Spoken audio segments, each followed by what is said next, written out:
Hoje a mensagem que nós vamos apresentar é uma mensagem forte. Para algumas pessoas pode ser algo que vai ser duro, mas é uma mensagem que deve ser dita para cada um de nós. O título da mensagem de hoje, só um momento. O título da mensagem de hoje é que enquanto dure. Você já deve ter ouvido alguém falar essa frase para você: ah, o amor é eterno, até que ele dure, até que ele acabe. Mas será que nós, quando casamos com o nosso cônjuge, nós esperamos que um dia acabe?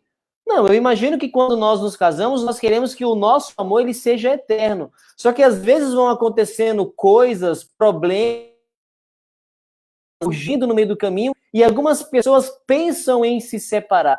Eu quero falar sobre isso, o amor que deve ser eterno. Mais uma vez, a mensagem de hoje, ela é baseada em 2 livros. O Namoro e o Noivado que Deus sempre quis. Se você é noivo, se você está namorando, eu indico muito que você leia esse livro. E o segundo livro que eu usei para base da mensagem de hoje é O Mito da Grama Mais Verde.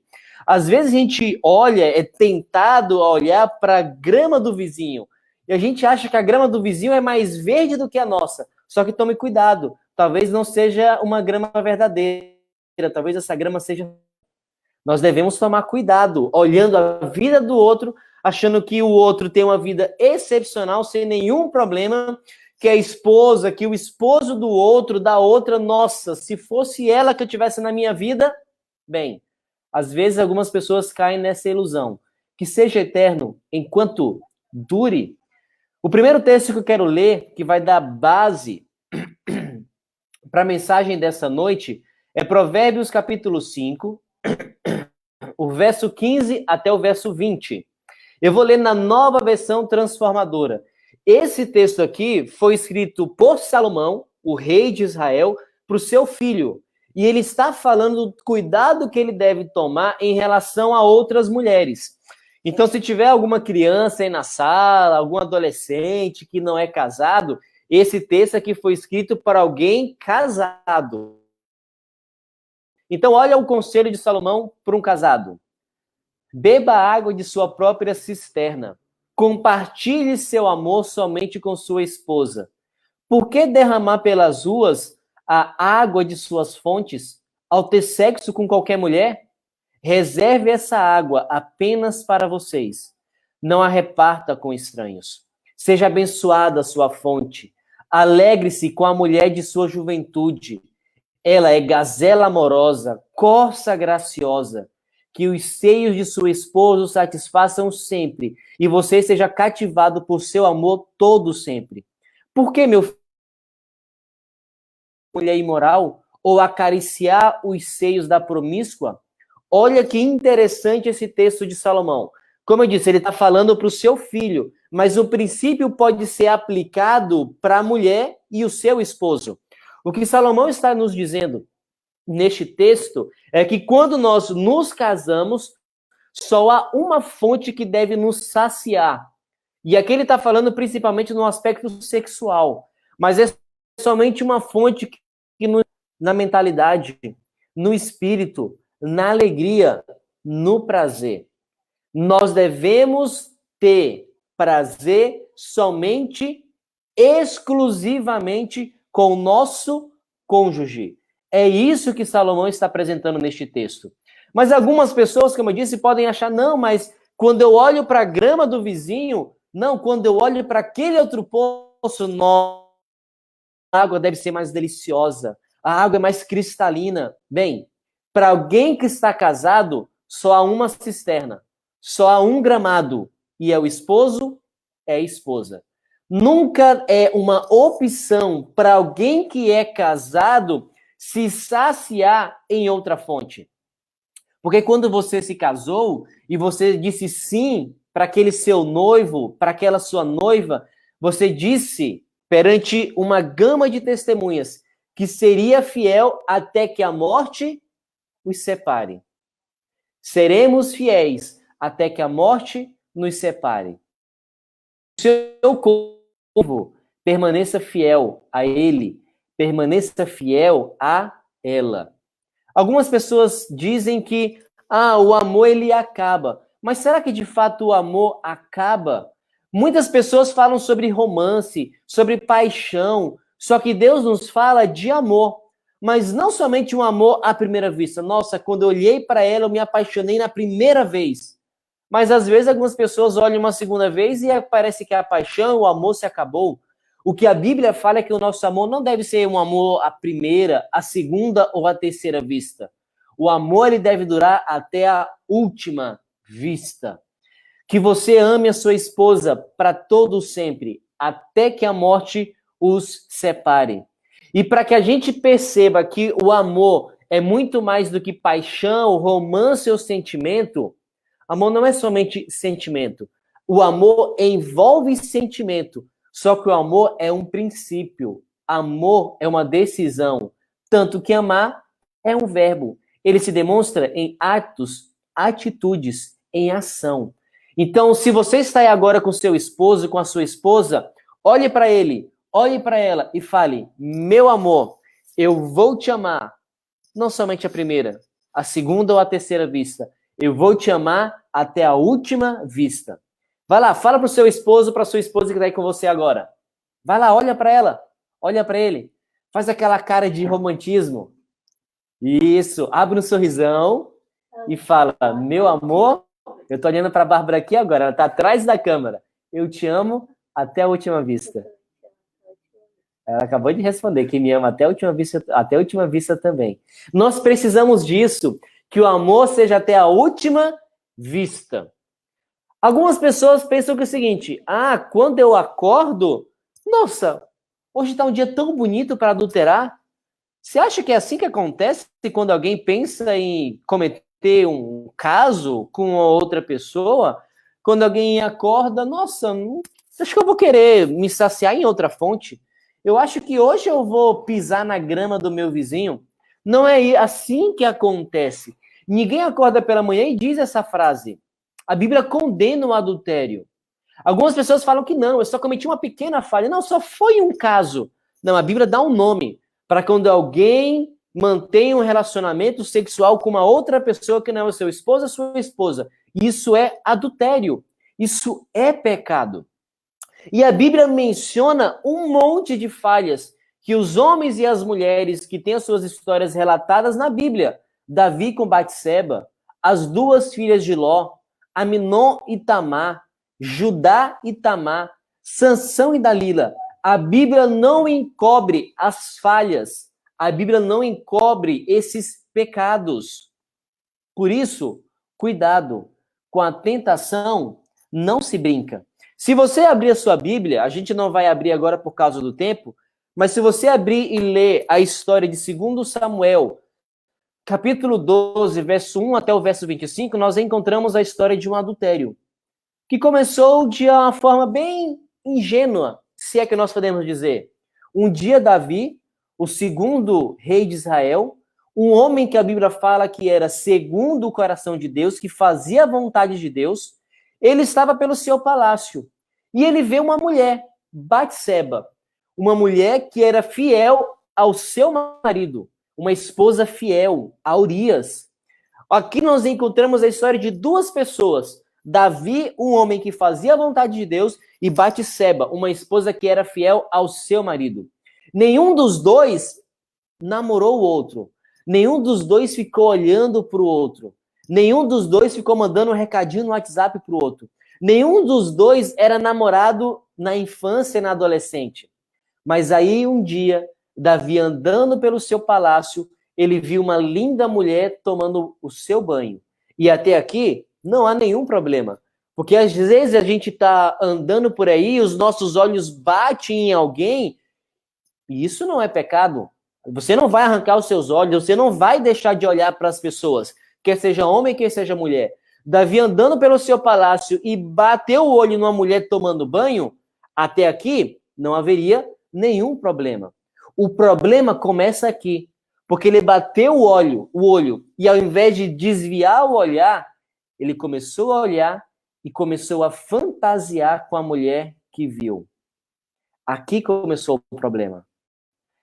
Coração de Deus. Batseba era fiel ao seu esposo, nenhum dos dois havia se encontrado anteriormente. Davi bateu o olho na mulher, mas aí então ele começou a fantasiar. Ele começou a nutrir no seu coração o desejo de, nossa, eu gostaria de ter essa mulher para mim. Aqui começa o pecado. Quando começa a se fantasiar com o outro. Apaixonado, cego, chamou a mulher para o seu palácio. Batseba, ela poderia ter recusado. Ela podia ter dado uma lição de moral no rei de Israel. Só que aqui, para que um adultério aconteça, são necessários 2 pessoas. E Davi tomou a atitude, a iniciativa, e depois Batseba, que foi receptiva à atitude que Davi teve. Ela aceitou a investida dele. Os dois consentiram mutuamente com adultério e pecaram. Cuidado, não se engane. O prazer momentâneo não compensa. Depois que Batseba sai do palácio, a gente começa a ver na história bíblica cada uma das consequências desse ato impensado que o rei Davi teve. Primeiro, o caráter de Davi foi manchado. O homem, segundo o coração de Deus, havia cometido um grave pecado. Depois que eles mantiveram relação sexual, ela ficou grávida, o profeta Natan conversa com ele, e então se descobre que Batseba estava grávida. O filho até nasceria, só que o filho desse adultério iria morrer. Alguns anos se passaram. Tamar, uma das filhas do rei Davi, foi violentada pelo seu meio-irmão Amnon. Depois que isso aconteceu e os filhos da casa de Davi começaram a brigar uns com os outros, e Davi não fez nada porque ele estava com o seu caráter manchado, a sua moral havia se perdido.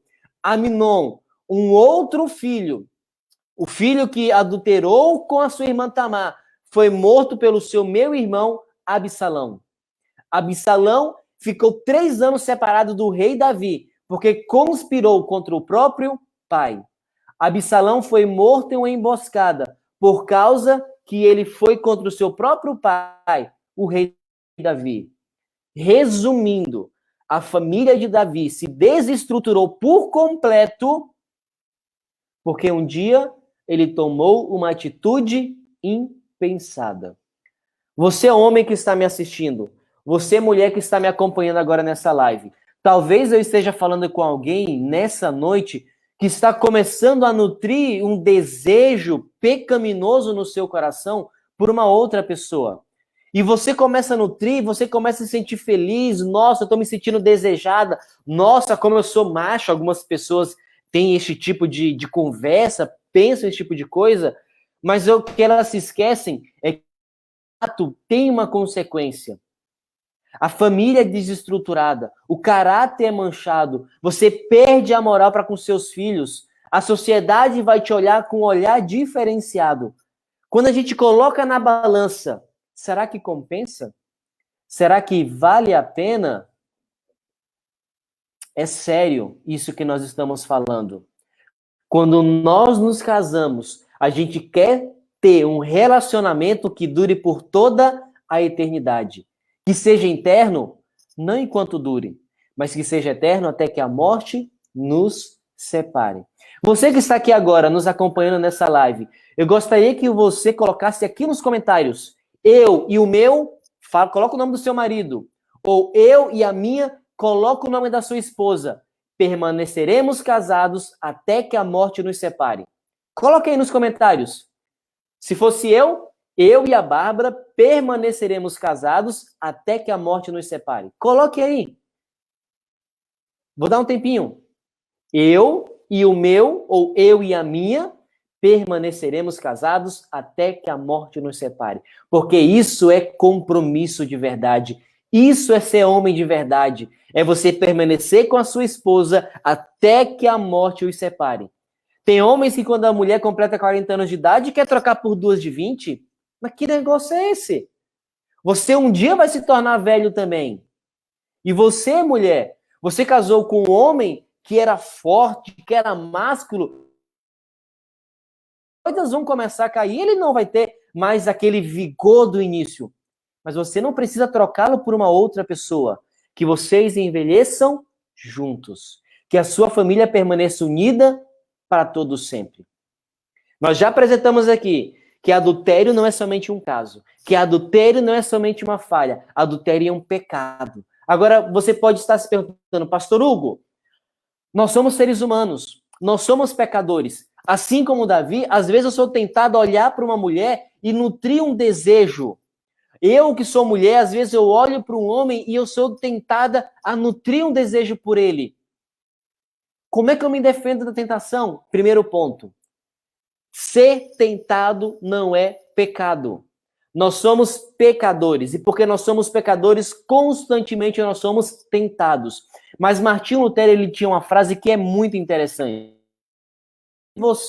A gente não pode impedir que um passarinho rode pela nossa cabeça, mas nós podemos impedir que ele faça um ninho. Nós não podemos impedir a tentação que está ao nosso redor. O que nós podemos impedir é que essa tentação se faça presente na nossa vida. Então, eu quero te dar aqui 7 princípios bíblicos para você se defender da tentação do adultério e de qualquer outra tentação que pode surgir na sua vida. Para você, casal, se o seu casamento está estremecido, se você parece que não está mais tendo amor um pelo outro, chegou o momento de você reafirmar o amor pelo seu cônjuge, pela sua esposa, como você um dia fez lá no altar. Primeira arma, para que haja, então, uma forma de nós nos defendermos dos nossos desejos egoístas. Primeiro, nós somos tentados pelos nossos próprios desejos egoístas.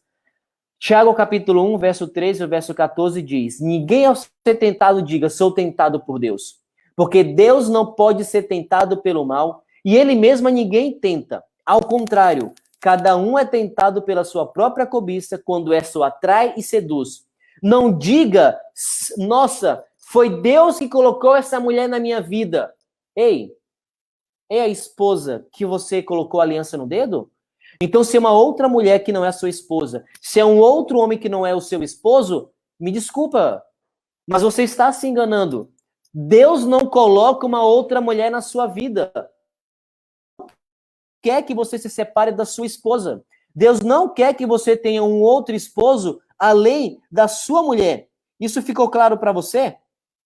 Deus não destrói uma família para construir outra. Não se engane, não se iluda. Algumas pessoas querem essa tentação, eu escolhi essa mulher, mas depois surgiu uma outra melhor, então é Deus que está colocando essa outra pessoa na minha vida. Não se engane, isso é tentação sua, do seu coração. Não diga que é Deus que está destruindo a sua família para formar uma outra. Isso não é coisa de Deus, isso é coisa do nosso próprio desejo egoísta. Segundo, blinde a sua mente com antecedência. Jó capítulo 31, verso 1. Jó, ele disse, eu fiz aliança com os meus olhos. Como, pois, os fixaria numa donzela? Em outras palavras, o que ele está dizendo é, antes da tentação surgir, eu blindei os meus olhos. Eu blindei o meu coração. Eu posso até olhar para uma outra mulher, mas eu não vou nutrir sentimentos por ela. Eu posso olhar até por um homem bonito, de terno e gravata, que tem um carrão, mas eu, de antemão, escolhi não cair nessa tentação. Terceiro, mantenha sempre bons pensamentos. Filipenses capítulo 4, verso 8 diz, o que é que nós devemos alimentar no nosso coração? Tudo que é verdadeiro, tudo que é respeitável, tudo que é justo, tudo que é puro, tudo que é amável, tudo que é de boa fama. Se alguma virtude há, e se algum louvor existe, seja isso que ocupe o vosso pensamento. Agora, se nós alimentamos o nosso pensamento com adultério, com mensagens que mostram conceitos que são antibíblicos, é disso que nós vamos estar nos alimentando. Então, se você sofre uma tentação de cair em adultério para uma outra pessoa, eu passo pelo Instagram e eu vejo a foto daquela mulher e eu fico louco de desejo por ela, exclui essa menina do Instagram. Se você tá passando pelo Facebook, lá na sua timeline tá a foto do cara, exclui esse cara, bloqueia esse cara. para que você não alimente esses pensamentos pecaminosos. Nutra pensamentos pelo seu marido, pela sua esposa. Nutra pensamentos que estão de acordo com a vontade de Deus. São formas que nós encontramos de nos defender das tentações. Temos que nutrir bons pensamentos. Mas, além disso, o quarto conselho, que nós sejamos transformados pela contemplação do Senhor. E todos nós, com o rosto desvendado, contemplando, como por espelho, a glória do Senhor, somos transformados de glória em glória na sua própria imagem, como pelo Senhor, o Espírito. Nós somos aquilo que nós contemplamos. Se você quer ser uma pessoa de Deus e não nutre pensamentos de Deus, se você não pensa no céu, se você não quer levar sua família e você para estar junto com Jesus nas mansões celestiais, como é que você vai se defender da tentação? Por isso, contemple o Senhor. E nós fazemos isso estudando a Bíblia, que é a palavra de Deus. Quinto, não prive o outro. 1 Coríntios 7, verso 5. Não vos priveis um ao outro, salvo talvez por mútuo consentimento por algum tempo, para vos dedicardes à oração e novamente vos ajuntardes, para que Satanás não vos tente por causa da incontinência. Paulo, aqui nesse texto de Coríntios, está dando um conselho bem claro sobre a relação sexual dentro do casamento, entre um homem e uma mulher, que são casados. Há um momento onde as pessoas podem fazer um jejum de sexo? Pode ser, mas que seja por um pouco de tempo e que seja com objetivo. Mulher, não existe esse negócio de fazer greve de sexo para o seu marido. Quando você se casou com ele, o seu corpo deixou de ser seu e foi para o seu marido. Continua lendo o texto de 1 Coríntios. E da mesma forma você, homem, quando você se casou, você dá o seu corpo para a sua mulher, para satisfazer a sua mulher. É um pensando no outro. Então não existe esse negócio de fazer greve de sexo mulher, e não existe também esse negócio de homem só se dá prazer e esquece a mulher. É um pensando no prazer e na felicidade do outro. E isso é uma forma de se defender da tentação. Sexto conselho: buscai e pensai nas coisas do alto. Colossenses capítulo 3, verso 1 ao verso 3 diz: portanto, se fostes reunidos juntamente com Cristo, buscai as coisas lá do alto, onde Cristo vive, assentado à direita de Deus. Pensai nas coisas lá do alto, não nas que são aqui da terra, porque morrestes, e a vossa vida está oculta juntamente com Cristo em Deus. Você está sofrendo tentação? Você está olhando para o WhatsApp, você está olhando para o Facebook, você está olhando para o Instagram, você está andando na rua, vê uma mulher mal vestida, porque é mal vestida, algumas se vestem por aí. Faltou pano, parece. Ou você é uma mulher, está olhando para os homens bem vestidos, com bons carros, falando coisas no pé do seu ouvido. E ai, meu Deus, e agora? O que eu faço? Eu vou cair na lábia? Olhe para o alto, literalmente falando. Ao invés de você olhar horizontalmente para este homem e para essa mulher, que está sendo uma tentação para você, quer seja voluntária, pela roupa, pela atitude, pelo falar, ou involuntariamente, não deixe de olhar para essa... Pare de olhar para essa pessoa e olhe para o alto. Literalmente, olhe para o alto, para você vencer a tentação e se lembre de Deus, que é o seu pai, e não somente o seu, mas é o pai também da sua esposa. Como é que você vai trair a confiança do seu pai celestial, traindo a confiança da filha desse pai? E você, esposa, você, mulher, como é que você vai trair a confiança do seu pai, traindo a confiança do filho desse mesmo pai? E último conselho: não se esqueça da seriedade desse pecado. Hebreus capítulo 13, verso 4 diz: o casamento deve ser honrado por todos. O leito conjugal conservado puro, pois Deus julgará os imorais e os adúlteros. Não se esqueça. Deus julgará todas as pessoas. Por isso, que a sua cama seja pura. Que na sua cama só se deite uma mulher, aquela que tem a sua aliança.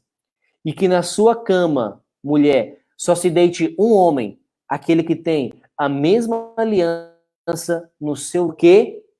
Porque o desejo de Deus é que o seu leito conjugal, a sua cama, que você todas as noites deita com seu marido, seja pura. E a advertência do autor de Hebreus é: Deus vai julgar os imorais e os adúlteros, porque os adúlteros não entrarão no reino dos céus. Viu aqui quais são os 7 conselhos da Bíblia para se defender da tentação? Mas aí eu posso já estar falando para um casal, ou eu já posso estar falando para um homem, para uma mulher que já caiu em adultério. Pastor, o meu cônjuge já adulterou, o meu cônjuge já me traiu, aconteceu. E agora? A Bíblia também tem um conselho, a Bíblia também tem recomendações a respeito disso. Primeiro, a Bíblia deixa muito claro que divórcio, isto é, você se divorciar e ter um novo caso, só em um caso. Mateus capítulo 5, verso 32, deixa isso muito claro. Todo aquele que se divorciar de sua mulher, exceto por imoralidade sexual, faz com que ela se torne adúltera. E quem se casar com a mulher divorciada estará cometendo adultério.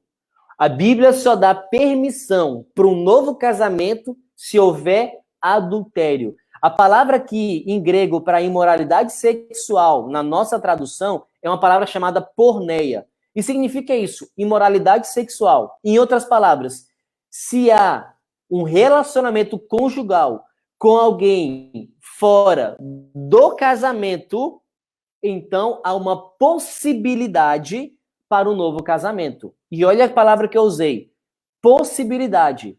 Porque mesmo quando um adultera, aí vem o próximo texto da Bíblia, que é Mateus 19, verso, que Deus ajuntou, não separe o homem. O desejo bíblico é, mesmo que ocorra um adultério, é que o relacionamento seja refeito. Se lembra o que eu falei lá no primeiro dia, no domingo? Por que o casamento é tão importante e sério na perspectiva divina? E não deve ser desfeito por qualquer coisa. Porque o relacionamento humano, dentro do casamento, entre um homem e uma mulher, eles espelham a unidade divina. Pai, Filho e Espírito Santo são seres distintos, mas são um. Da mesma forma, o homem e a mulher são seres distintos, eles são um. Gênesis deixa isso bem claro. Por isso que a Bíblia não rebaixa a imagem do casamento. A Bíblia eleva. Não é qualquer tipo de casamento. Não é em qualquer momento que pode haver um relacionamento sexual. E não é por qualquer motivo que esse laço deve ser desfeito. Porque o casamento representa a imagem de Deus na humanidade. Aconteceu. E agora? Se o cônjuge desejar, ele pode se divorciar. Mas se houver a possibilidade de perdão, que haja o perdão. Se eu estou falando para algum casamento que isso já aconteceu, e se vocês já tiveram a maturidade para conversar sobre este assunto, e se já houve perdão, que um ou outro não fique jogando isso na cara. Não quer dizer que nós, seres humanos, vamos esquecer, porque nós não somos Deus. Deus esquece dos nossos pecados. A gente não esquece daquilo que está gravado na nossa mente. Mas apesar de gravado este pecado na mente, eu posso escolher não trazer à tona. Eu posso escolher não jogar na cara. Porque não há relacionamento que pode se sustentar com um jogando para o outro as suas falhas. Quer seja um adultério, quer seja qualquer outro problema que existe dentro do casamento. Na nossa vida, a gente tem tanta coisa bonita para falar um para o outro. E o pastor Vinícius, ele vai estar preparando agora uma música, um vídeo sobre um casamento de um casal de senhores, que durou muitos anos. Daqui a pouco ele vai colocar esse vídeo pra gente. Mas enquanto a gente não vê esse vídeo, eu gostaria que você, casal, que está nos assistindo agora neste momento, que você refizesse a aliança com a sua esposa. Eu não sei há quanto tempo você está casado. Eu e a Bárbara, nós estamos casados aí há cerca de 5 anos. Talvez você está casado aí há 10, 15, 20, 50 anos. Não sei quantos anos. Mas como eu disse no começo dessa mensagem dessa noite, A cada dia, a gente pode olhar no olho do nosso cônjuge e dizer: hoje eu te amo. Não a primeira, não a segunda, mas até a última vista. Enquanto o pastor Vinícius coloca esse vídeo vai ser reproduzido agora, que você leia essa história. E que essa história seja a sua, de um amor que não dura somente 5 dias, 1 ano, mas que dure por toda a eternidade. Assista esse vídeo, que é linda a história desse casamento. Earlier this summer, Green Shoe Studio launched its singer-songwriter contest. It's a contest that someone can upload their video onto YouTube and send us the link. We felt it was a good way that we could really tie into the local community and really get a feel for the music that's going on around here. But we didn't quite expect an entry like Fred's.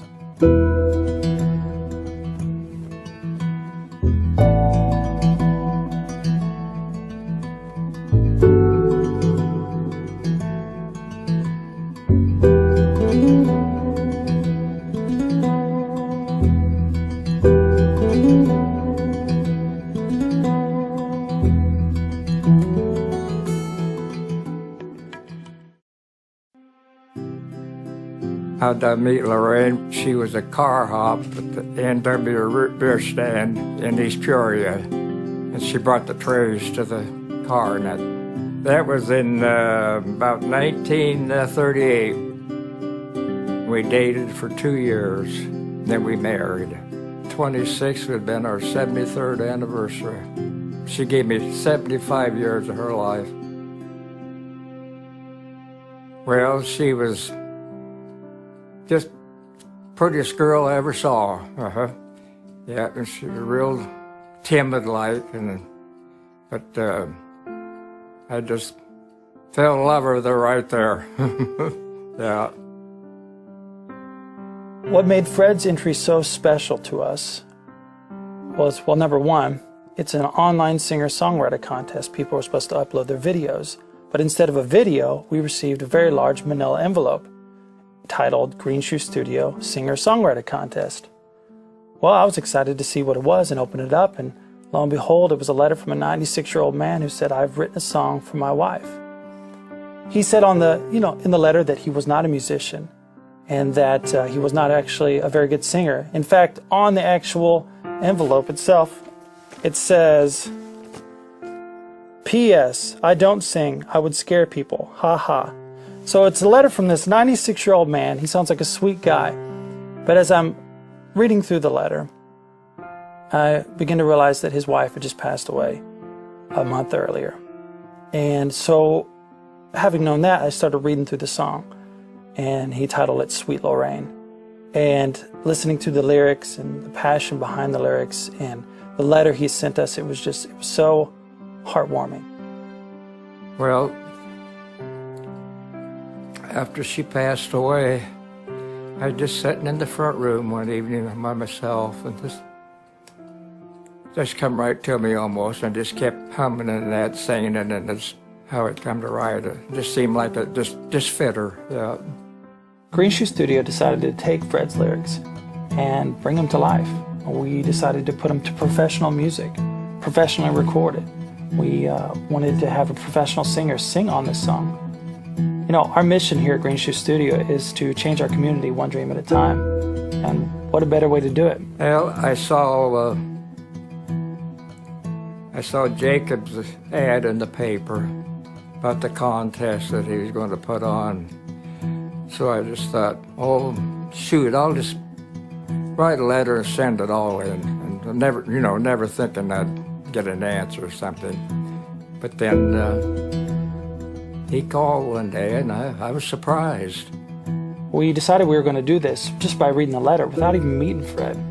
So I called him up one day and said, "Fred, we were touched by your story. Now, it didn't meet the criteria of our singer-songwriter contest, but we're going to do something even better for you."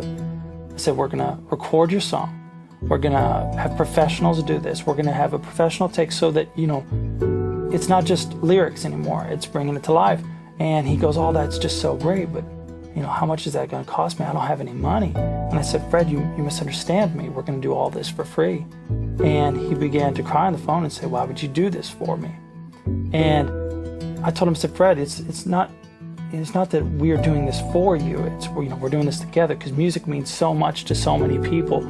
And your song touched us. And we feel like this is the best way to do this. Oh, sweet Lorraine, I wish we could do the good times all over again. Oh, sweet Lorraine, life only goes around once, but never again. Oh, sweet Lorraine, I wish we could do the good times all over again. The good times all over again, but the memories will always linger on. Oh, sweet Lorraine, the memories will always linger on. Very cool. I like that. I probably spent more time with his song than I have with most other people's songs. To be honest, I was a little nervous taking it to him. I've been a singer and a songwriter for years, but I must admit this is the first time in probably 10 years I've actually been nervous giving someone a song that we have taken, because it meant so much to him, it meant so much to me. I'm hoping you like it. Yeah. And once I said it's not done yet, but I'm gonna let you hear it, okay? Yeah. Tell me when you're ready. Yeah, okay.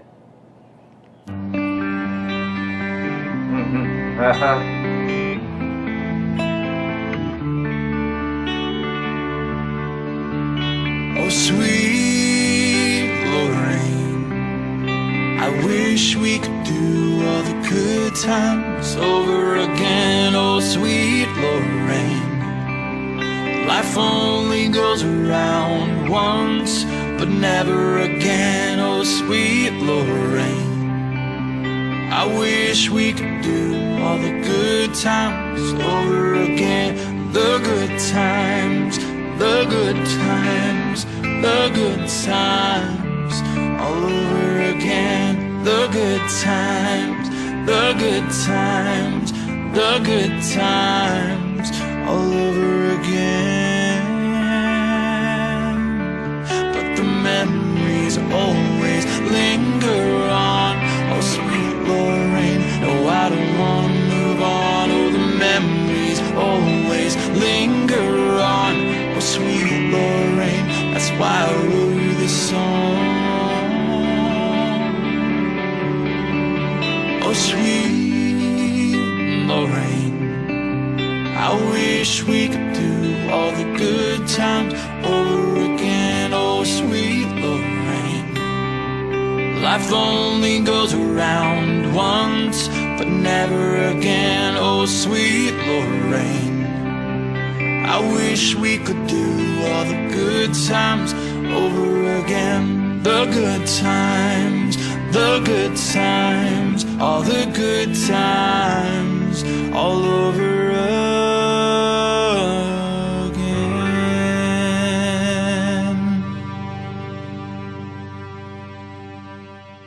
This is wonderful. Good. Just wonderful. Good. I'm glad you like it. So glad you like it. It's wonderful. That was a wonderful 75 years that I just often think that kind of unreal, dreaming or something, but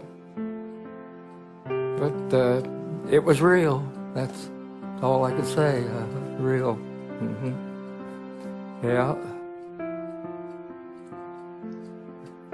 Really, really miss her. Just don't see him right. Yeah, just like a dream. Yeah. Yeah.